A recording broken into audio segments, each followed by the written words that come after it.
Welcome to evening mini vlog. আচ্ছা, সারাদিন যদি বৃষ্টি হয় তোমরা কি খুব বিরক্ত হবে?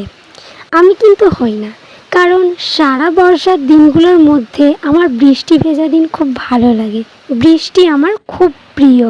আর এইখানে আমার মনের মধ্যে চলছে একটু আলু কাবলি, কিন্তু বাড়ি থেকে তো বেরোতে পারবো না। এই বাড়িতে থাকা যে সমস্ত উপকরণ ছিল সেগুলো দিয়েই বানিয়ে ফেলেছিলাম। প্রথমে আমি আলুটাকে ঠিক এই রকমভাবে কেটে সেদ্ধ করে নিয়েছিলাম। আমি একটু বড় সাইজেরই করেছি, চাইলে তোমরা একটু ছোট সাইজেরও করে নিতে পারো।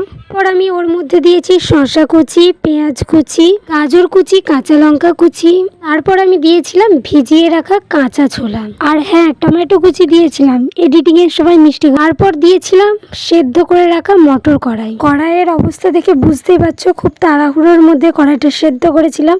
তারপর দিয়েছিলাম একটু লবণ, একটু বিট লবণ, তারপরে দিয়েছিলাম মশলাটা এটা জিরে আর ধনেকে শুকনো কড়াইয়ের মধ্যে গরম করে নামিয়ে গুঁড়ো করে ইউজ করেছিলাম। তারপরে দিয়েছিলাম একটু তেঁতুলের কোয়া, আর শেষে দিয়েছিলাম চানাচুর, কারণ আমার কাছে ঝুরি বাদাম ছিল না, তাই ওটা দিয়ে আমি। আর শেষে দিয়েছিলাম লেবুর রস। শেষ পর্যন্ত ঠিক এই রকম দেখতে হয়েছিল।